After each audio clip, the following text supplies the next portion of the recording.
Alhamdulillah, thumma salatu wassalamu ala rasulillah. Assalamu alaikum wa rahmatullahi wa barakatuh. Dear brothers and sisters in Islam, the hadith of Muhammad sallallahu alayhi wa alihi wa sallam will be bringing to you today is the hadith narrated by Umar ibn al-Khattab radiyallahu anhu. The hadith goes thus. The Prophet sallam said, "Law annakum tawakkaluna ala Allah." If only you can rely on Allah, haqqa tawakkulihi, how it is really deserving of Allah that it should be relied on.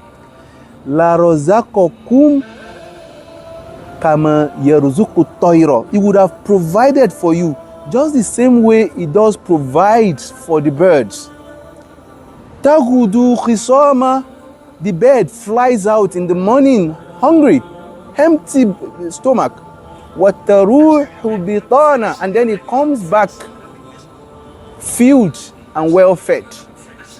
Ibn Majah narrated this hadith, وَغَيْرُهُ, and many other scholars of hadith. That shows this hadith is authentic. What we are saying in essence is that we should rely on Allah in the ideal way of relying on Him. But then, don't sit down at home while you are making your tasbih, you are doing a nawafil without going out to work. Go out to work, but be rest assured that you are going to come back fed, just like the bird went out and returned fed. This is the definition of tawakkul of Allah. Until we come your way again, Assalamu alaikum wa rahmatullahi wa barakatuh.